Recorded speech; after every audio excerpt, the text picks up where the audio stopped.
আসসালামু আলাইকুম। সংবাদে আপনাদের সবাইকে স্বাগত জানাচ্ছি। আমি ফিরোজ তোহা। শুরুতেই আরবে কেবলস সংবাদ শিরোনাম। দখলদার ইসরায়েলি বাহিনী এবং নিরীহ ফিলিস্তিনিদের মধ্যে ভয়াবহ যুদ্ধ চলছে।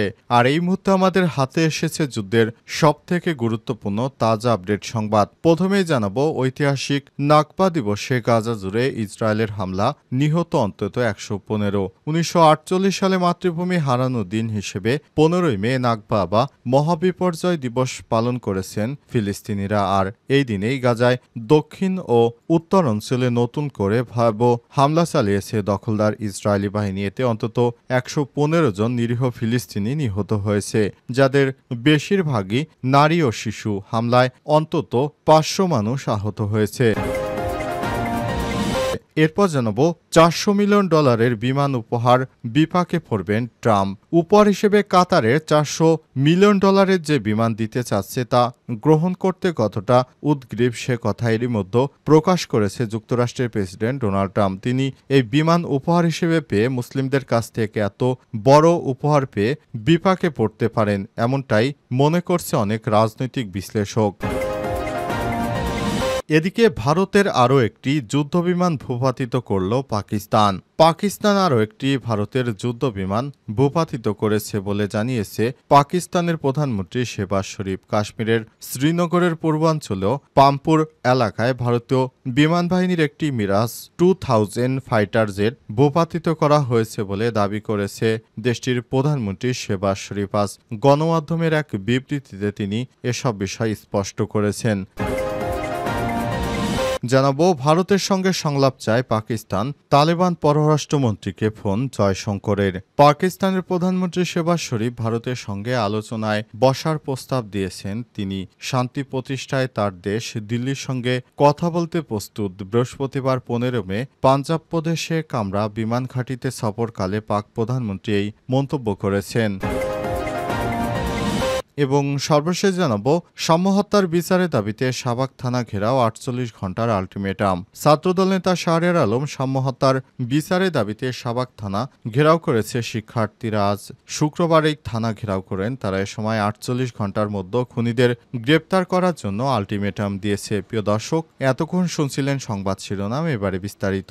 তবে তার আগে বন্ধুরা অনুরোধ থাকবে এই সংবাদটিতে একটি লাইক দিন। এই চ্যানেলে আপনি নতুন হয়ে থাকলে আমাদের সংবাদটি দেখতে দেখতে চ্যানেলটি সাবস্ক্রাইব করে রাখুন। কমেন্ট করে বন্ধুরা আপনার মূল্যবান মতামত জানিয়ে দিন আপনি বিশ্বের কোন দেশ থেকে বা বাংলাদেশের কোন স্থান থেকে আমাদের সংবাদটি দেখছেন এবং শুনছেন। আর বন্ধুরা, ভারত পাকিস্তান যুদ্ধে আপনি কোন দেশকে সমর্থন করেন কমেন্ট করে জানিয়ে দিন।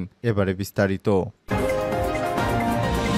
ঐতিহাসিক নাকবা দিবসে গাজা জুড়ে দখলদার ইসরায়েলের হামলা, নিহত অন্তত ১১৫। ১৯৪৮ সালে মাতৃভূমি হারানোর দিন হিসেবে ১৫ মে নাকবা বা মহাবিপর্যয় দিবস পালন করে ফিলিস্তিনিরা। আর এই দিবসেই গাজার দক্ষিণ ও উত্তর অঞ্চলে নতুন করে ভয়াবহ হামলা চালিয়েছে দখলদার ইসরায়েলি বাহিনী। এতে অন্তত ১১৫ জন নিরীহ ফিলিস্তিনি নিহত হয়েছে, যাদের বেশিরভাগই নারী ও শিশু। হামলার কারণে অন্তত ৩টি হাসপাতালের কার্যক্রম সাময়িকভাবে বন্ধ হয়ে গেছে। স্থানীয় কর্মকর্তারা জানিয়েছেন, দক্ষিণ অঞ্চলীয় খান ইউনুসে ভোররাতে চালানো বিমান হামলায় অন্তত ৬১ জন নিহত হয়েছে। আর উত্তর অঞ্চলেও জাবালিয়ায় আল তাওবা চিকিৎসা কেন্দ্রে বিমান হামলায় প্রাণ হারিয়েছে আরও অন্তত ১৫ জন। আহত হয়েছে বহু মানুষ। হামাস নিয়ন্ত্রিত গাজা স্বাস্থ্য মন্ত্রণালয় জানিয়েছে, ইসরায়েলি বাহিনীর লাগাতার হামলার কারণে জাবালিয়া আল আওদা হাসপাতাল, খান ইউনুসের ইন্দোনেশিয়ান হাসপাতাল এবং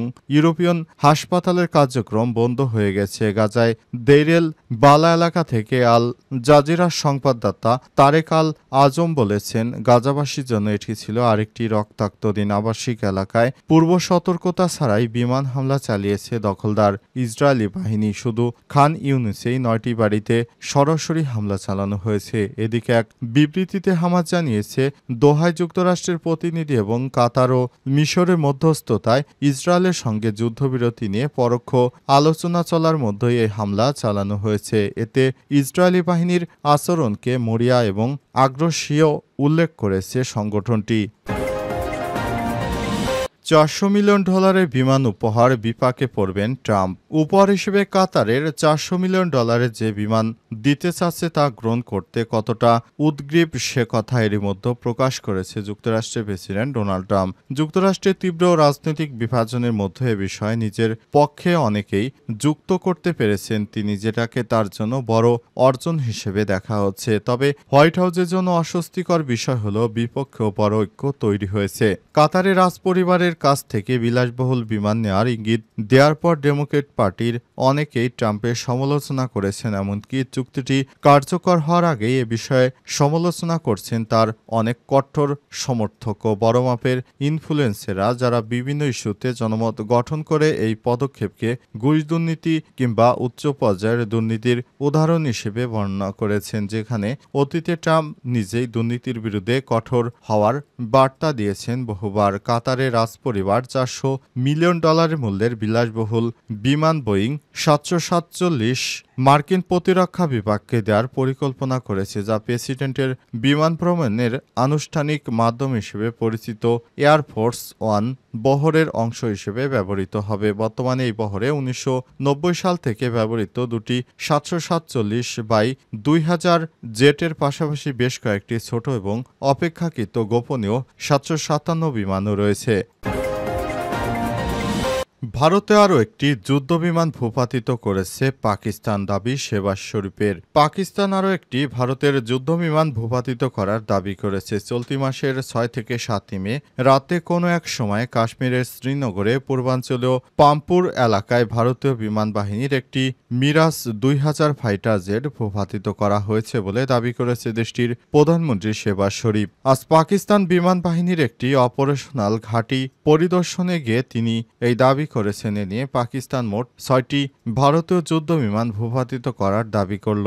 এর আগে দেশটি রাফাল MiG-29 Su-30 মডেলের মোট 5টি যুদ্ধ বিমান ভূপাতিত করার কথা জানিয়েছে। এরপর আবারও 2টি রাফাল ভূপাতিতর সংবাদ শোনা যায় এবং সর্বশেষ আরও একটি, তার মানে সর্বমোট 8টি বিমান ভূপাতিতের কথা দাবি করেছে পাকিস্তান। কিন্তু প্রকৃতপক্ষে কয়টি বিমান ভূপাতিত করেছে সে বিষয়টা এখনও স্পষ্ট করেনি ভারত। ভারত জানিয়েছে যে যুদ্ধে ক্ষয়ক্ষতির পরিমাণ হতেই পারে, কিন্তু কয়টি বিমান ভূপাতিত করেছে সে বিষয়টি এখনও ভারত স্বীকার করেনি। তাহলে পুরো বিশ্বের কাছে ভারতের ভাবমূর্তি ক্ষুণ্ণ হবে। এই ভাবনায় তারা বিমান ধ্বংসের বিষয়টি সামনে আনেনি। বারবার ভারতের সামরিক কর্মকর্তাদের এ বিষয়ে জিজ্ঞাসা করা হলে তারা বিষয়টি কৌশলে এড়িয়ে গিয়েছেন। সাম্য হত্যার বিচারের দাবিতে শাহবাগ থানা ঘেরাও 48 ঘন্টার আলটিমেটাম। ছাত্রদল নেতা শাহরিয়ার আলম সাম্য হত্যার বিচারের দাবিতে শাহবাগ থানা ঘেরাও করেছে শিক্ষার্থীরা। শুক্রবার দুপুরে থানা ঘেরাও করে তারা এ সময় 48 ঘন্টার মধ্যে খুনিদের গ্রেপ্তারে আলটিমেটাম দিয়েছে শিক্ষার্থীরা। ঢাকা বিশ্ববিদ্যালয়ের ঢাবি শিক্ষা গবেষণা ইনস্টিটিউট ও স্যার এফ রহমান হল ছাত্রদলের সাহিত্য প্রকাশনা সম্পাদক ছিলেন সাম্য। গত মঙ্গলবার রাত 13 মে সোহরাওয়ার্দী উদ্যানে কালী মন্দির গেটের সামনে দুর্বৃত্তদের ছুরিকাঘাতে তার মৃত্যু হয়। এরপরই সেখানে পুলিশ অভিযান চালাতে শুরু করেছে। হত্যার ঘটনায় গ্রেপ্তার এ পর্যন্ত 3 জনকে কারাগারে পাঠানো হয়েছে। তারা হলেন তামিম হাওলাদার 30, সম্রাট মল্লিক 28 এবং পলাশ সর্দার 30। এদিকে সাম্য হত্যার ঘটনার প্রতিবাদে গেল 3 দিন বিভিন্ন কর্মসূচি পালন করে আসছে ছাত্রদল। তারা প্রথমে সেদিন রাতেই ঢাকা বিশ্ববিদ্যালয় মিছিল করে বিএনপির নেতা সাম্যকে কেন কিভাবে দুর্বৃত্তরা হত্যা করেছে বিষয়টি জানতে ঢাবির প্রশাসনকে তারা দায়ী করেছে। তবে অবশেষে পুলিশের পক্ষ থেকে সাম্য হত্যার ঘটনায় 3 জনকে গ্রেপ্তার করা হয়েছে। তারা সবাই পদ্মার এই পারের বাসিন্দা। তারা শরীয়তপুরের বাসিন্দা। এর মধ্যে 2 জন মুসলিম ধর্মের এবং 1 জন হিন্দু ধর্মের লোক। কী কারণে সাম্যকে হত্যা করেছে বা পূর্ব কোনো পরিকল্পনা কিনা সে বিষয়টা এখনও নিশ্চিত হওয়া যায়নি। জানা গেছে, বিভিন্ন সংবাদ মাধ্যম থেকে জানা গেছে কথা কাটাকাটির এক পর্যায়ে সাম্যকে হত্যা করা হয়েছিল।